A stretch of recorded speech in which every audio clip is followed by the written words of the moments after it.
दृश्य success academy online classes में आपका पुनः स्वागत है। मैं विशाल सर आपका पुनः स्वागत करता हूं। जैसा कि मैं आपको लगातार वीडियोस दे रहा हूं, तो उसी क्रम में मैं आपको हिस्ट्री ऑफ इंग्लिश लिटरेचर में किस प्रकार से हमारे पीरियड्स जो हैं लिटरेचर के वो डिवाइड किए गए हैं, कब से लेकर कब तक, उनके क्या क्या नाम हैं और मोस्ट रिप्रेजेंटेटिव राइटर्स जो हैं वो उस पीरियड के कौन कौन से हैं, तो इसी को लेकर मैं लगातार आपको वीडियोस दे रहा हूं। सबसे पहले मैंने आपको वीडियो दिया पीरियड ऑफ इंग्लिश लिटरेचर का, जिसमें कि मैंने आपको मिडिल इंग्लिश पीरियड तक समझाया, जिसमें चौसर एज को भी मैं लेकर आया साथ में 15वीं शताब्दी तक। उसके बाद मैंने आपको एलिजाबेथन एज के बारे में समझाया।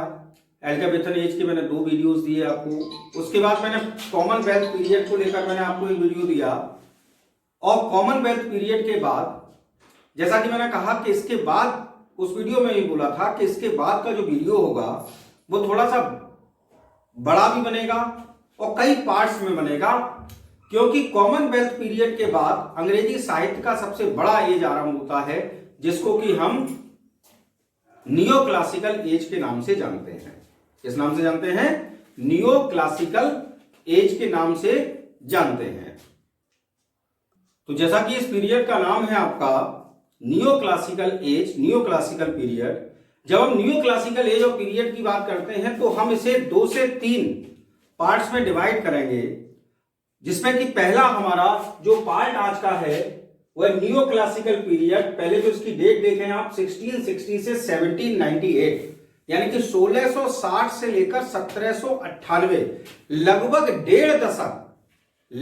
डेढ़ दशक हमारा neo classical period English literature में चला है, जो कि अंग्रेजी साहित्य के अगर हम पीरियड्स को डिवाइड करने की बात कहते हैं तो सबसे बड़ा पीरियड है। अंग्रेजी साहित्य में जितने भी पीरियड्स हुए हैं उनमें सबसे बड़ा पीरियड जो है वो है आपका नियो क्लासिकल पीरियड, जो कि लगभग 1.5 दशक तक चला है। अब जब हम नियो क्लासिकल पीरियड की बात करते हैं तो नियो क्लासिकल पीरियड में आपका सबसे पहला पीरियड जो आपका सबसे पहला जो उसका पार्ट आता है उसको हम द रीस्टोरेशन एज के नाम से जानते हैं। क्या किस नाम से जानते हैं? The restoration age. अब मैं थोड़ा सा यहां पीछे आपको ले जाता हूं और फिर मैं आपको इस रीस्टोरेशन से जोड़ता हूं। जब मैंने आपको कॉमनवेल्थ पीरियड समझाया था तो कॉमनवेल्थ पीरियड में मैंने आपको बताया था कि किस प्रकार से इंग्लैंड, आयरलैंड, स्कॉटलैंड, इन तीनों ने मिलकर एक गणराज्य की स्थापना की, गणतंत्र की स्थापना की, रिपब्लिक की स्थापना की, और जिसके मुख्य लीडर हमारे क्रॉमवेल साहब थे। मुख्य लीडर कौन थे? हमारे क्रॉमवेल साहब। और मैंने बताया था कि कॉमनवेल्थ पीरियड हमारा 1660 तक चला। कब तक चला था? 1660 तक। और न्यू क्लासिकल पीरियड या रिस्टोरेशन एज जो है इसका आरंभ जो है वो हमारा हो गया 1660 में। कब हो गया? 1660 में। यानी कि कॉमनवेल्थ पीरियड समाप्त होते ही रिस्टोरेशन पीरियड हमारा आ गया। जब कॉमनवेल्थ पीरियड समाप्त हुआ, यानी कि क्रॉमवेल की जो लीडरशिप थी वो जब समाप्त हुई, तो उस समय जो चार्ल्स सेकंड जो राजा थे, जिनको की पर मुकदमा चलाया गया, जिनको एग्जाइल में भेज दिया गया था वनवास में, वो भाई वापस आ गए। और जब वापस आ गए तो पुनः उन्हें राजगद्दी मिल गई। क्या मिल गई? राजगद्दी, मोनार्ची मिल गई। और जब मोनार्ची मिली, राजगद्दी मिली, तो यानी कि उनका अपने थ्रोन पर रिस्टोरेशन हो गया, यानी कि पुनः आगमन। रिस्टोरेशन का मतलब ही क्या है? पुनः आगमन, क्योंकि उन्होंने अपने थ्रोन पर दोबारा से शासन सत्ता काबिज कर ली, और इसलिए इस पीरियड का नाम रखा गया रिस्टोरेशन पीरियड। क्या नाम रखा गया? रिस्टोरेशन पीरियड, क्योंकि हमारे चार्ल्स सेकंड साहब एग्जाइल से वापस आकर पुनः वो इंग्लैंड, आयरलैंड, स्कॉटलैंड की जो मिली जुली जो गणतंत्र था उस समय जो चल रहा था, फिर उसके शासक के रूप में हमारे सामने आए। अब जब हम रिस्टोरेशन पीरियड की बात कर रहे हैं आपके सामने, तो रिस्टोरेशन पीरियड में अगर हम बात करें तो ये जो पीरियड है रिस्टोरेशन एज, ये हमारा 40 इयर्स तक चला, यानी कि 1660 से 1700 तक। कब तक चला? 1660 से लेकर 1700 तक। ठीक। ये काम तो चला न्यू क्लासिकल पीरियड 1660 से 1798। ध्यान रखना दोनों में डिफरेंस है, क्योंकि न्यू क्लासिकल पूरे एक पीरियड का नाम है, और ये जो हम बीच बीच में डिवाइड करेंगे जैसे कि रिस्टोरेशन एज, ये इसका एक पार्ट है, इसका एक हिस्सा है। ठीक, मैंने जैसा कि बताया कि रिस्टोरेशन क्यों नाम पड़ा। अब हम इसमें आगे जो चीजें हैं उस पर चर्चा करेंगे, और इसके मोस्ट रिप्रेजेंटेटिव जो राइटर्स हुए हैं, चाहे वो ड्रामेटिस्ट हो, पोइट्स हो, या जो भी हो, उनके बारे में हम आपको थोड़ा थोड़ा बताते हुए आगे बढ़ेंगे। तो रिस्टोरेशन एज डेट पड़ी आपकी 1660 से 1700। अब मैं लिखता हूं, मैंने जो लिखा है वो आपको समझाता हूं। The restoration of the Stuart monarchy, यानी कि रिस्टोरेशन एज का आरंभ हुआ स्टुअर्ट मोनार्ची के रिस्टोरेशन से, यानी कि पुनः आगमन से।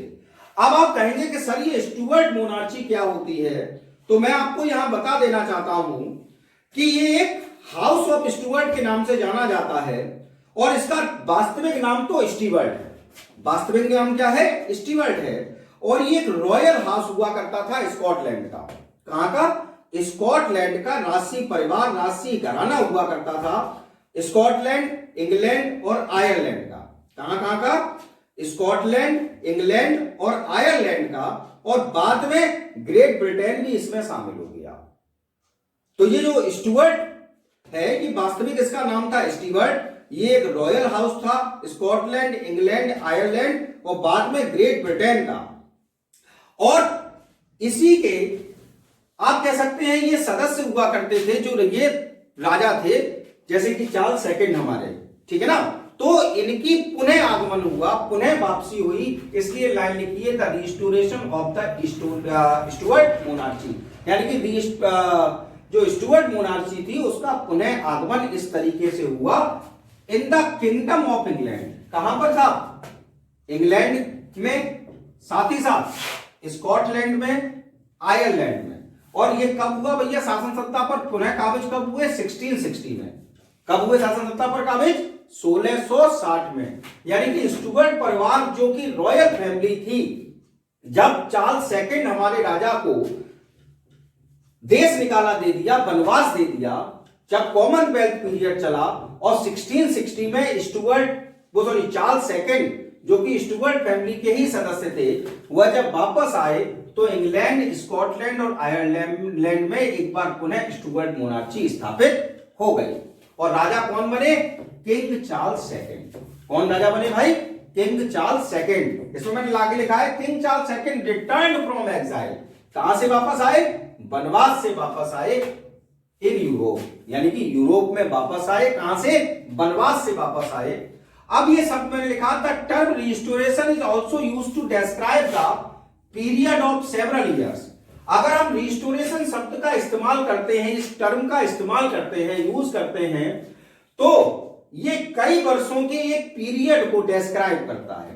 कई वर्षों के एक पीरियड को डिस्क्राइब करने के लिए रिस्टोरेशन शब्द का इस्तेमाल किया जाता है। After in which a new political settlement was established. और इसके बाद अगर हम कहें तो England, Ireland, Scotland, great Britain, इनमें एक नए पॉलिटिकल सेटलमेंट का स्थापन हुआ। क्या हुआ? एक नया राजनीतिक सेटलमेंट इंग्लैंड में देखने को मिला। कैसे? किंग चार्ल्स सेकंड 1685 और किंग जेम्स सेकंड 1685 से 1688। भैया रिस्टोरेशन पीरियड आरंभ हो गया, चार्ल्स सेकंड इंग्लैंड के राजा बन गए, सबको सही। लेकिन ये जो पीरियड है ये 1660 से 1700 तक जिसमें हमने बताया, इसमें इंग्लैंड में किंग चार्ल्स सेकंड अकेले शासन नहीं किए, क्योंकि किंग चार्ल्स सेकंड 1660 में राजा बने। किंग चार्ल्स सेकंड जो है वो 1660 में राजा बने और 1685 में इनकी डेथ हो गई। यानी कितने वर्ष शासन किया इन्होंने? 25 ईयर्स। 1660 में शासक बने और कब तक? 1685 तक। उसके बाद इनके छोटे भाई थे किंग जेम्स सेकंड, वह राजा बने और वो 1685 से 1688 तक राजा रहे। 1685 से 1688 तक भाई हमारे किंग जेम्स जो थे सेकंड, वह राजगद्दी पर बैठे। और उसके बाद अगर हम कहें तो क्वीन एन कौन आई राजगद्दी पर? क्वीन एन, जिनको एने कहा जाता है। तो क्वीन एने जो है उन्होंने राजगद्दी संभाली। तो आप कह सकते हैं कि इस रिस्टोरेशन पीरियड में इंग्लैंड ने तीन तीन शासक देखे। किसने शासक देखे? तीन तीन, king Charles second, king James second और क्वीन एने। ये कुल मिलाकर तीन शासक हुए जिनको रिस्टोरेशन पीरियड से जोड़ा जाता है। क्लियर साहब? तो फिर से पुनः जल्दी जल्दी समझ लीजिए रिस्टोरेशन का नाम क्यों आया। भाई जब किंग चार्ल्स सेकंड एग्जाइल से यूरोप में वापस आए तो इन्हें पुनः राजगद्दी प्राप्त हुई और इस तरीके से स्टुअर्ट मोनार्ची पुनः स्थापित हुई। स्टुअर्ट का मतलब मैंने बताया था एक रॉयल फैमिली जो कि इंग्लैंड, आयरलैंड, स्कॉटलैंड और फिर बाद में ग्रेट ब्रिटेन का राष्ट्रीय परिवार जो था उसको स्टुअर्ट फैमिली कहा जाता था। और उसी के सदस्य क्या बनते थे? राजा। उसी के सदस्य थे हमारे किंग चार्ल्स सेकंड। तो भैया ये राजगद्दी पर बैठ गए, लेकिन ये पूरा टोटल रिस्टोरेशन पीरियड का शासनकाल नहीं चला पाए। सन 1660 में ये राजा बने, 1685 में इनकी डेथ हो गई। उसके बाद किंग जेम्स सेकंड, इनके छोटे भाई जो थे चार्ल्स सेकंड के, वह राजा बने जो कि मात्र 3 वर्षों तक शासन किया इन्होंने। और उसके बाद क्वीन एने जो है वह राजगद्दी पर बैठी। तो इस प्रकार से इस एज ने तीन तीन शासकों को देखा इंग्लैंड के अंदर और नाम पड़ा the restoration age. I hope clear समझ में आ गया होगा। अब हम बात करते हैं रिस्टोरेशन एज के प्रमुख लेखकों की। रिस्टोरेशन एज के प्रमुख लेखकों की, ये तो मैंने इतिहास बताया आपको कि रिस्टोरेशन एज किस प्रकार से नाम पड़ा। अब जब हम बात करते हैं शासकों की, तो इसमें कुल मिलाकर 4 आपके साथ मतलब जो राइटर्स हैं वो प्रमुख हैं। और जिनमें पहले राइटर मैंने लिखे हैं sir George etheric. Sir George etheric, जिनका जन्म हुआ 1636 में और जिनकी मृत्यु हुई 1691 में। 1636 जन्म और 1691 मृत्यु। और बेटा बाय प्रोफेशन ये क्या थे? ड्रामेटिस्ट। क्या थे? ड्रामेटिस्ट थे, ड्रामा राइटर थे।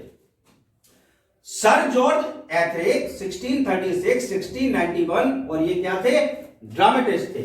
अब इनके वैसे तो अगर मैं बताने स्टार्ट करूं तो फिर वही बात है कि वीडियो बढ़ता चला जाता है एक एक राइटर के बारे में।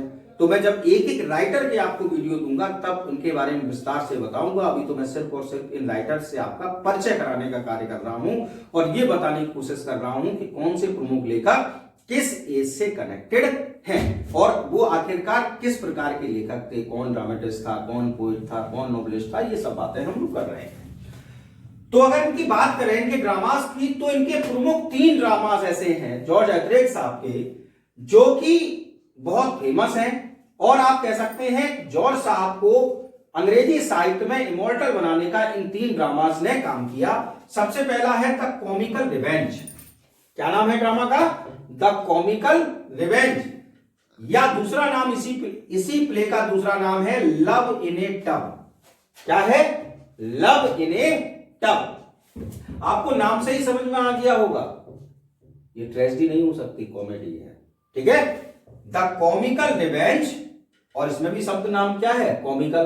तो कॉमिकल रिवेंज और लव इन ए टब, और ये लिखा कब गया, कब पब्लिश हुआ? 1664 में। कब पब्लिश हुआ है साहब? 1664 में।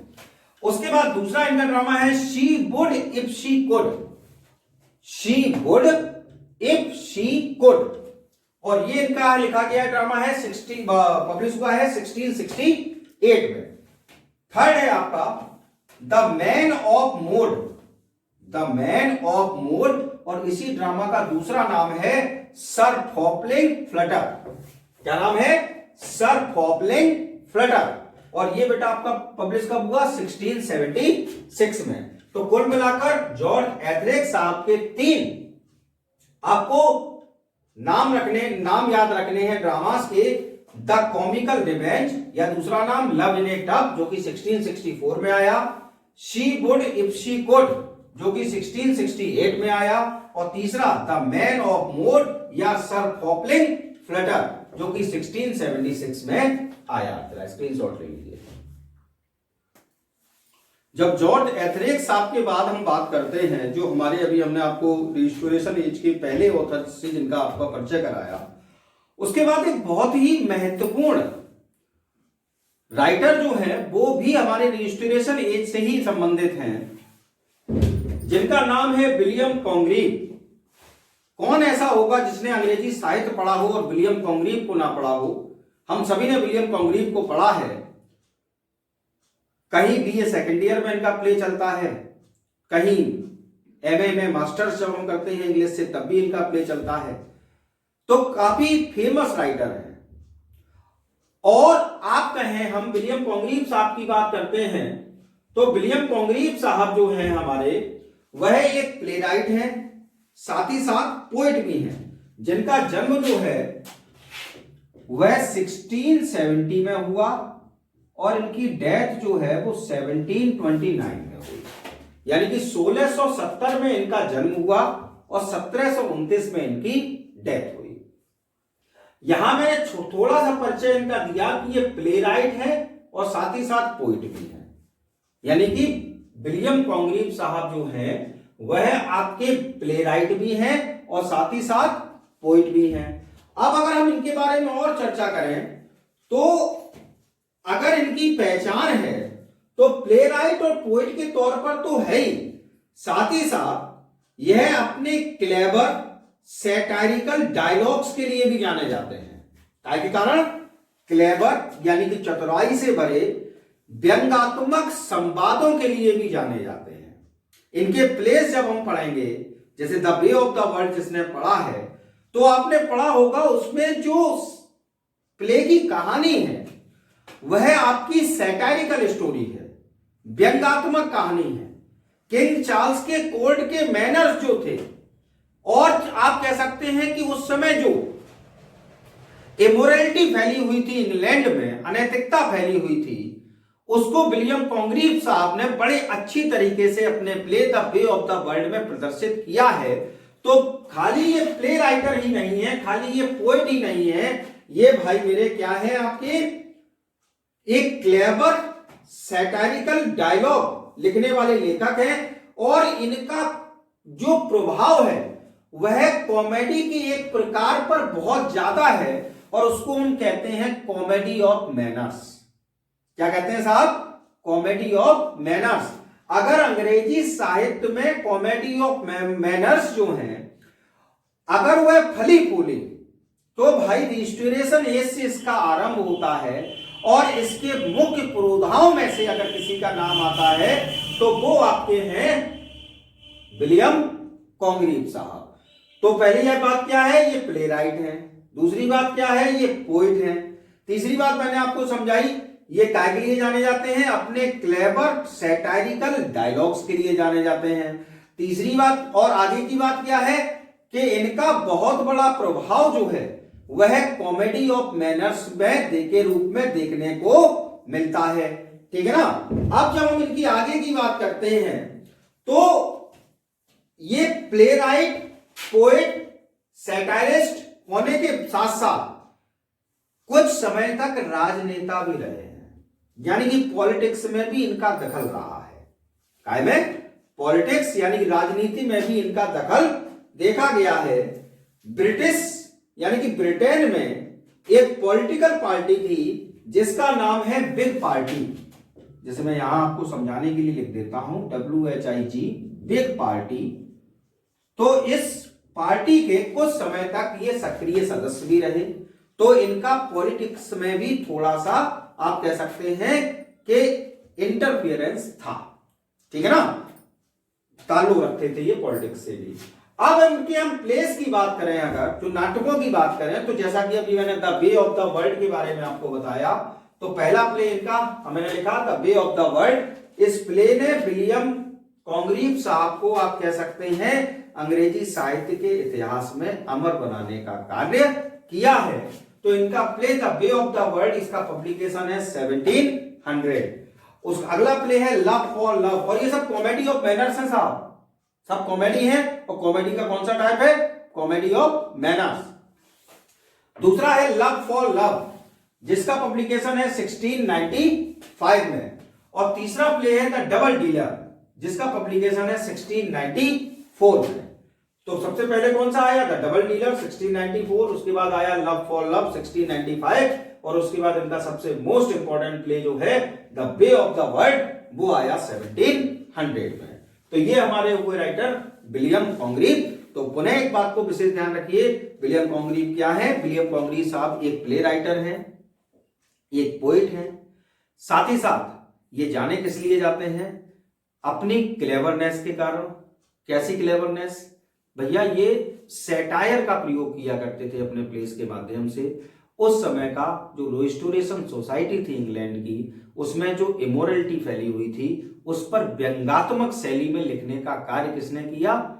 विलियम कॉन्ग्रीव साहब ने, इसलिए ये जाने जाते हैं। साथ ही साथ जैसा कि मैंने आपको अभी बताया था कि विलियम कॉन्ग्रीव साहब का कुछ समय तक एक पॉलिटिकल पार्टी जो थी ब्रिटेन की, उससे भी नाता रहा है, और उस पॉलिटिकल पार्टी का नाम था बिग पार्टी। और इनके तीन प्रमुख प्लेस हैं, पहला है the double dealer 1694, love for love 1695, और the way of the world 1700 में जो आया, ये इनका मोस्ट इंपॉर्टेंट और मोस्ट फेमस प्ले है।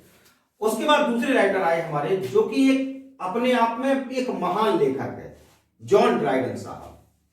जॉन ड्राइडन साहब कि अगर आप प्लेस को पढ़ें और उनके नामों को देखें तो आपको ऐसा लगेगा कि जॉन ड्राइडन साहब इंग्लैंड के रहने वाले नहीं है साहब, ये तो इंडिया के हैं।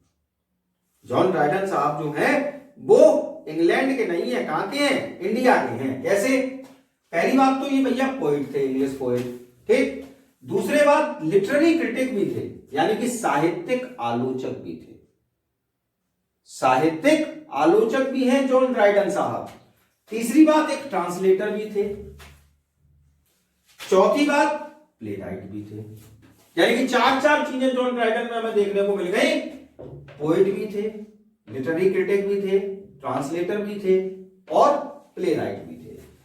ये सारी चीजें जो हैं अभी इनके पूरे कैरेक्टर को बयां नहीं करती हैं।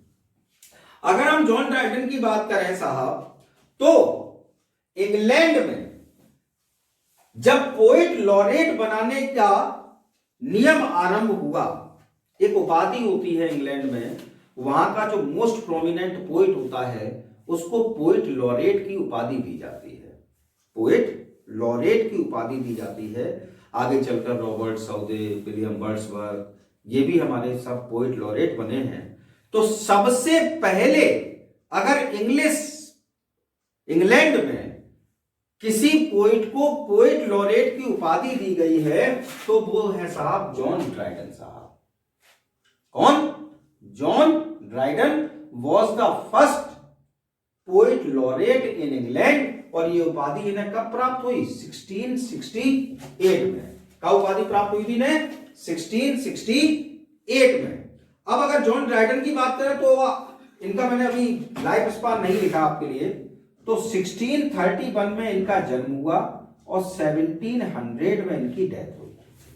1631 में इनका जन्म हुआ और 1700 में इनकी डेथ हो गई थी।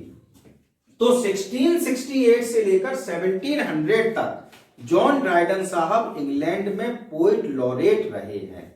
यानी कि 1668 में मरे, मतलब इनका बने थे, ये अपॉइंट हुए थे, और 1700 जब इनकी डेथ हुई तब तक ये पोइट लॉरेट की उपाधि इनके पास रही है।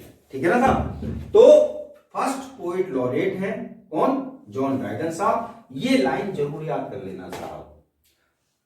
कई बार पूछा गया है who was the first English poet laureate? Answer है जॉन ड्राइडन। कब बने? 1668 में बने। क्लियर? ये लाइन बहुत ध्यान से, मैं जो आपको ये परिचय कराता हूं ना, ये जो पीरियड्स के बारे में बताता हूं, आप अगर ध्यान से मेरे वीडियोस को देखते हैं तो बड़ी आसानी के साथ एक आध क्वेश्चन तो आप वीडियोस में ही आपको तैयार हो जाएगा। खाली परिचय में, इंट्रोडक्शन में, उनके बारे में जब बताऊंगा तो बात ही छोड़िए फिर आपको। तो क्या क्या है जॉन ड्राइडन साहब? पोइट है, लिटरेरी क्रिटिक है, ट्रांसलेटर है, प्ले राइट है, साथ ही साथ इंग्लैंड के पहले पोइट लॉरेट भी हैं, और ये उपाधि इन्हें 1668 में मिली थी। अब इनके प्रमुख प्लेस की बात कर लें, जैसे कि ऑल फॉर लव। कौन सा प्ले? ऑल फॉर लव मैंने लिखा 1678। दूसरा प्ले है औरंगजेब। दूसरा प्ले, हम जानते हैं औरंगजेब कहां का शासक रहा? हिंदुस्तान का। अभी मैंने क्या कहा था कि इनके प्लेस के नाम सुनकर, इनकी बुक्स के नाम सुनकर आपको ऐसा लगेगा जैसे कि जॉन ड्राइडन साहब इंग्लैंड के ना होकर इंडिया के रहे हो। औरंगजेब 1676 में पब्लिकेशन है। उसके बाद है the Indian queen, Indian queen 1664। उसके बाद द इंडियन एम्परर 1665। उसके बाद the Hind and the panther, the Hind and the panther.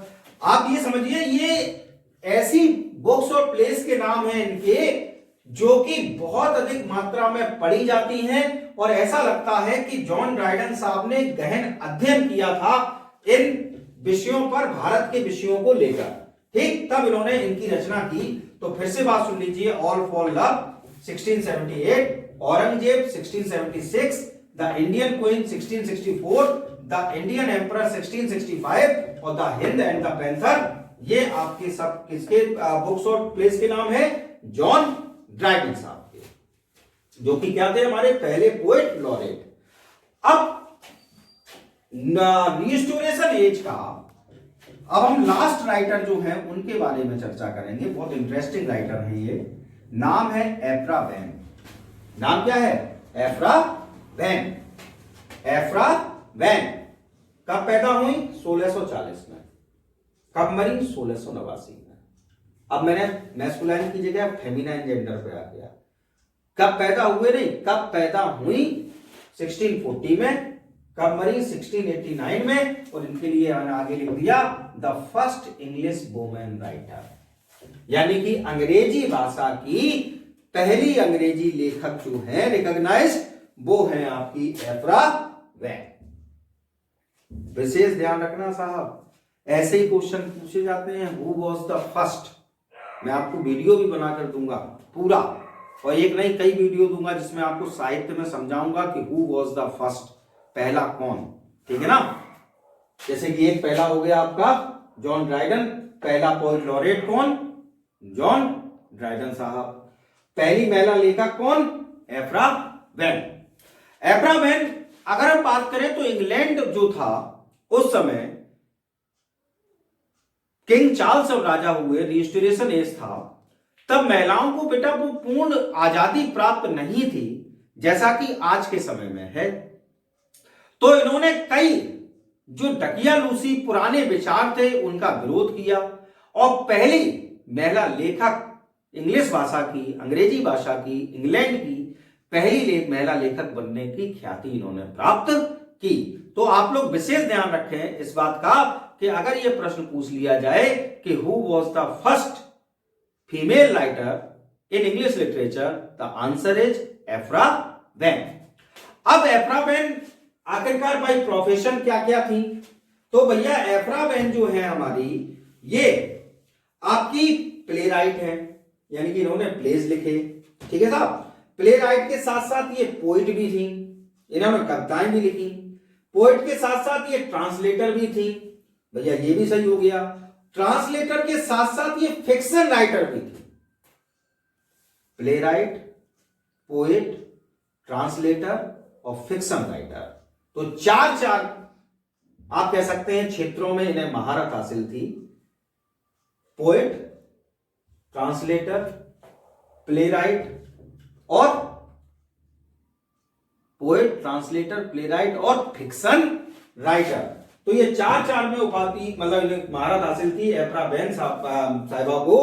और जब हम इनके प्लेस की बात करते हैं तो इनका प्रमुख प्लेस है द रोवर। द रोवर कब पब्लिश हुआ? 1677। और जिस प्ले ने इन्हें सबसे ज्यादा ख्याति दिलाने का काम किया वो है love letters between A nobleman and A sister. Love letters between A nobleman and his sister.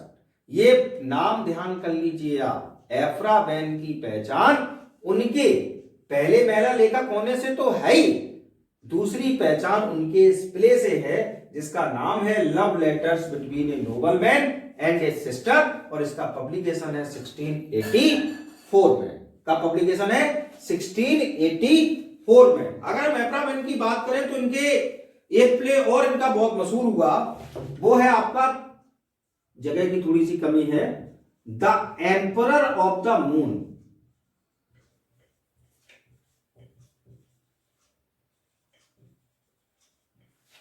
क्या प्ले का नाम है? The emperor of the moon. यह भी इनका बहुत प्रसिद्ध प्ले है।